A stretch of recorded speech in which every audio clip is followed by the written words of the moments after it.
Hey, chefs. It is Evelyn here. Happy Friday. And I thought I'd pop in and do a impromptu live stream before the weekend starts and before we get into all of our live streams that are scheduled for July.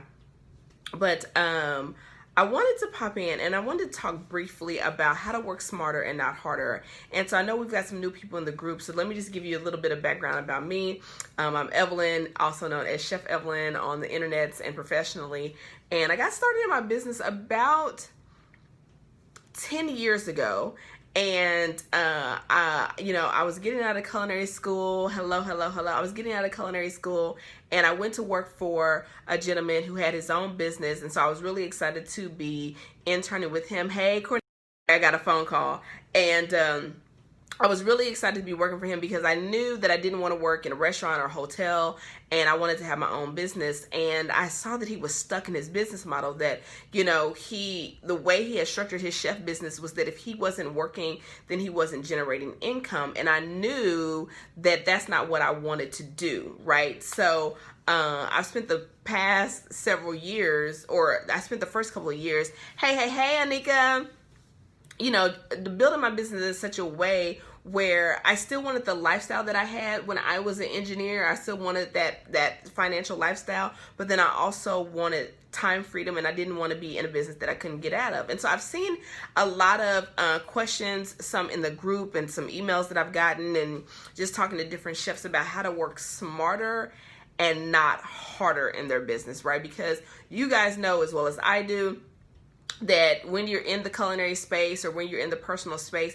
it can be, if you let it can be a grind, right? It can be, very time consuming if you let it, depending on the way your business model is structured, or your business model could be structured in such a way where once you fill up with clients, your earnings potential is maxed out, right? And you possibly want to scale, right? And so I knew, I was like, man, I want to be in food. I don't want to leave food. I want to stay in the culinary space, but I want to work in such a way where I can scale my business, right? I was like, so when I was a personal chef, I soon realized that once I booked up with clients, my income potential was capped, right? And so I thought, well, maybe I need to add another service and another service and another service, right? To make sure that my income potential was unlimited as a chef. And hey, Frida, hey to the chef family. And so I wanted to come on today and briefly kind of talk about how to work smarter and not harder in your chef business, because it's something I see a lot of chefs doing and they get burnt out. I can't tell you how many chefs were career changers like myself, right? And then they got into the culinary industry and soon realized, oh man, like nights, weekends, holidays, my time, right? My earnings potential is capped.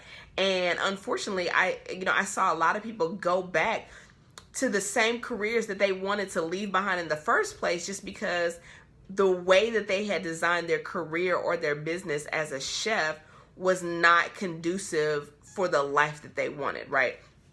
So I'm just coming off the dome today. I normally have notes, but I'm just going to give you a few ways to work smarter and not harder. Number one is you have to clearly define your lifestyle first and then build your business around that lifestyle. What happens is a lot of chefs, particularly if they were career changers like myself, they're like, okay, I know I don't want to work in a restaurant. I know I don't want to work in a hotel. So all they can think to do is maybe be a personal chef, be a caterer, or do meal prepping, right? Or some variation of that. That's all they really can think. Or they're going to sell their food product, right? Whether it's their baked goods or something like that. And listen, there is nothing wrong with any of that. But what happens is they just go, I just know I want to do something else other than what I was doing, but I still want to be in a food. And so those are the only options that they see available to them. And so then they just pick one and they roll with that, right? And they don't play the movie and go, in 10 years, is this what I'm going to want to be doing? In 5 years, is this what I'm going to be doing? What kind of lifestyle do I want? And will this business model provide me with that lifestyle? And that's not just financially. This is about time, right? And so like a lot of the chefs that I've worked with, listen, making money is not an issue, right? Like that's just not their struggle. Okay, what their struggle is they're working hard for the money, right? And they're like, I still don't have control over my time. I still don't have as much freedom of being an entrepreneur as I thought I would. And if I stop, the money stops. If I go on vacation, the money goes on vacation, right? Like, and they're trying to figure out, or they're looking at, when I retire, what's going to be the plan?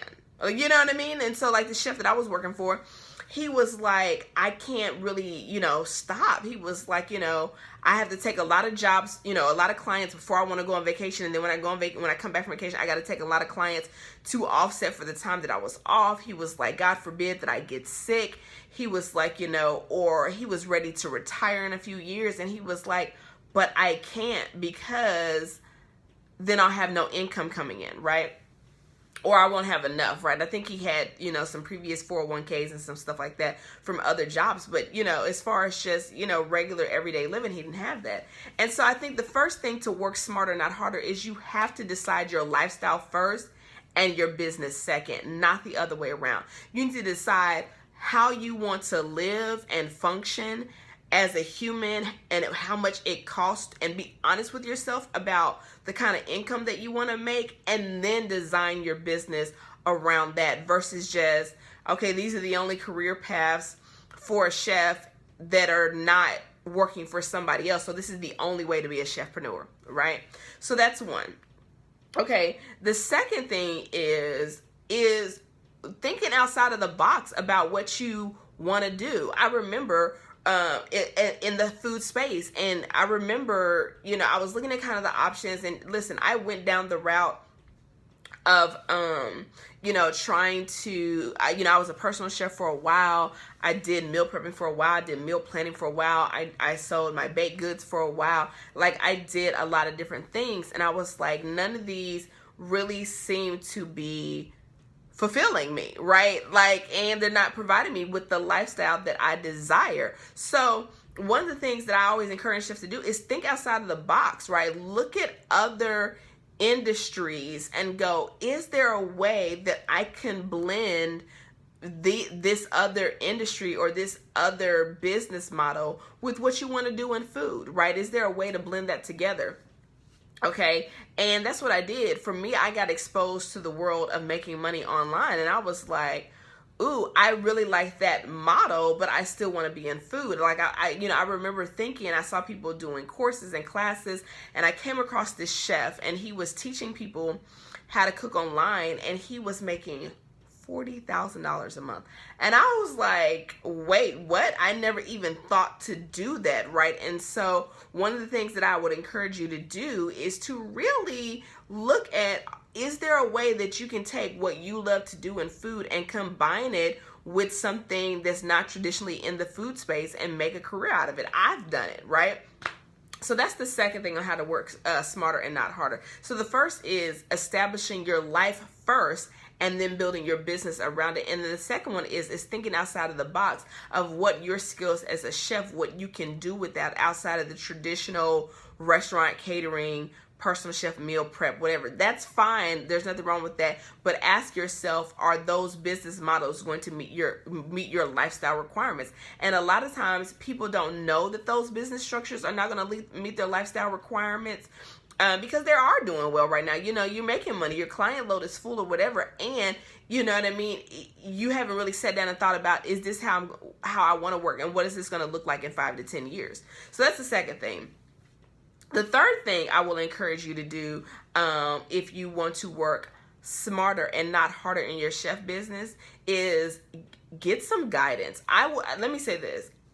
When I look back over my chef career, the thing that I regret the most is not getting help sooner. And I'm not talking about employees. I'm talking about not reaching out to someone who could teach me to do what I was trying to do and collapse timeframes. So I spent a lot of time, a lot of energy, a lot of stressful nights trying to figure it out on my own when there were people available to me to help me move and get to that part of my life faster. And once I started investing in those things, I was like, man, I should have did this a long time ago, because you learn, you know, there's some holes in what you don't know. If you don't have what you want, or your business is not functioning functioning the way you don't want it to function, it's not because of what you do know, it's because of what you don't know. And it could be just that one little nugget that changes the game, right? And once you start investing in yourself like that, it makes you try those ideas that you're like, I don't know if this will work, but I'm just gonna try it, right? So you know, I hope you guys will be able to tune in to the live streams we have scheduled for the month of July. It's all about, and really is under the umbrella of working smarter and not harder, how to get your life back as a chef without compromising your lifestyle. You know, being able to get back to the reason you fell in love with cooking in the first place. And so I'm excited to share those live streams with you. I'm so excited to support you guys in that way. So make sure that you mark your calendar. Excuse me, I got the hiccups. Excuse me. That you mark your calendars for every, I think it's Monday and Thursday in the month of July at 4 p.m. Central Standard Time to catch the live streams. They are going to be fire. It's going to be good. Make sure you invite your chef friends to join the group, because the live streams are going to be bomb. But just to do a quick recap for those of you who came in a little bit later, and make sure you guys watch the replay, I just shared 3 quick things about how to work smarter and not harder in your chef business. Number 1 is define how you want to live your standard of life first, and build your business around that, and not the other way around.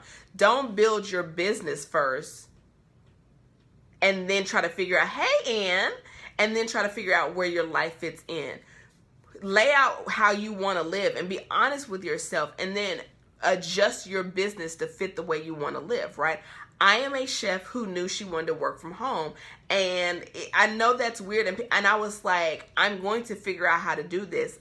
And I wanted to figure out, how can I still be a chef, still be in food, still be cooking, still do the things I love, and work from home. I didn't want to work in a restaurant. I didn't want to work in a hotel. I didn't want to work on a cruise ship. I knew I wanted to be an entrepreneur, but I also know that I didn't want to work every night, weekend, and holiday. I also knew that I wanted income that I could scale. And so I was like, well, let me design my life first, and then build my business and my skill set around the way I want to live. So that was the first point we talked about.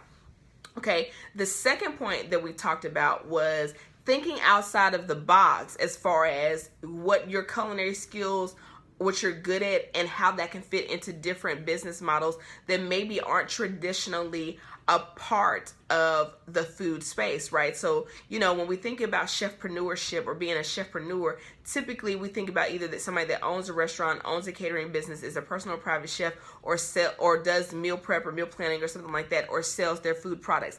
And all of those are great options. But if that option is not giving you the life that you want, and you feel like, yeah, I'm successful, and yeah, I'm making the money, but I am working all the time, or I'm spinning my wheels, then it's time to say, what can I do? What else can I do with this skill set that I have as a chef, where I don't have to completely leave the industry in order to have the kind of lifestyle that I want? And I mean, you know, I mentioned to the people who were watching earlier, I've had friends who were career changers like I was, and then ended up having to go back to their previous career because the lifestyle and the career path that they chose as a chef kept them away from their spouses. It kept them away from their children. It kept them away from their family. They didn't have any time. You know, I have one good friend. His wife is a school teacher. He has 2 young boys. Well, she works during the day. Well, he was working evenings and weekends, and he was like, I can't do it.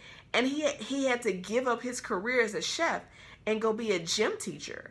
And there's nothing wrong with being a gym teacher, but that's not what he loves. That's not why he left what he was doing before to go to culinary school so he could be a gym teacher, right? And so that's why I started this group, because I really wanted to show chefs there's more than one way to be a chefpreneur. I wanted to be a chef that worked from home. And the question I asked myself, so for those of you who are staying to the end, I'm going to give you this nugget. The question I asked myself to come up with the business model that I have today was, how as a chef can I Airbnb and Uber my business? If you think about Airbnb is a hotel business that doesn't own hotels or doesn't own real estate.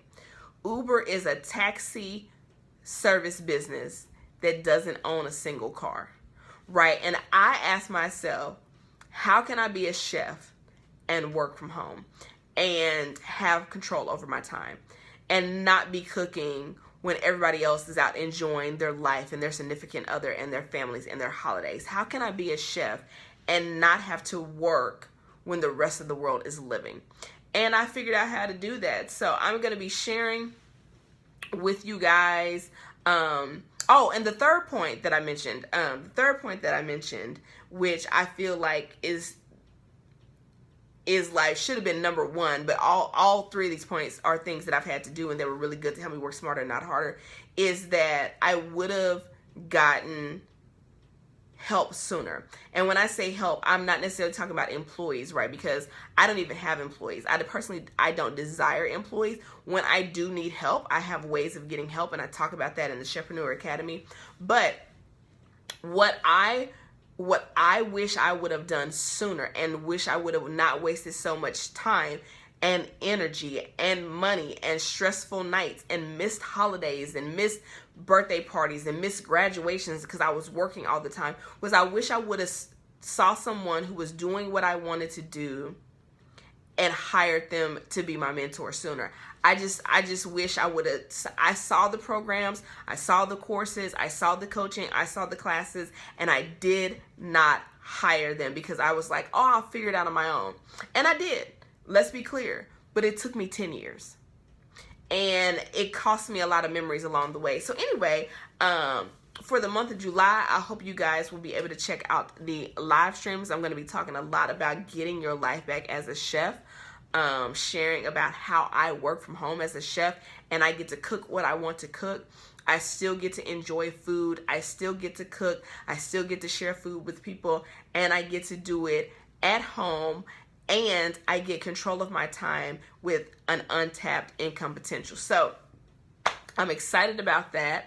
And yeah, y'all, if you guys have any questions, I'd love to do a quick Q&A. And if you guys have any questions on this Friday, I hope your weekend is going well. Hopefully you don't have to work this weekend if you don't want to. And I hope you guys are enjoying this group. I know I am. I really appreciate the people that are in this group, that are new to this group, that contribute to this group, that ask questions and respond to other people's questions. So I really, really appreciate that, you guys. But let me know if you have any questions about your... Sorry, had another call. If you've got any questions about your business or things that you've got going on, we can do a quick little Q&A for the next couple of minutes. So let me know. I know there's a slight delay, but let me know if you have any questions. So I'll give you a chance to ask those. I'm going to drink some water.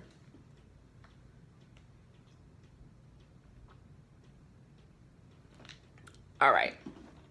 So I'll wait a couple of minutes to see if you guys have any questions. In the meantime, I know some of the people were asking me about when the Chefpreneur Academy was going to reopen and when my course about cooking classes was going to begin. I'm going to be sharing all those details in July. So just hold your horses.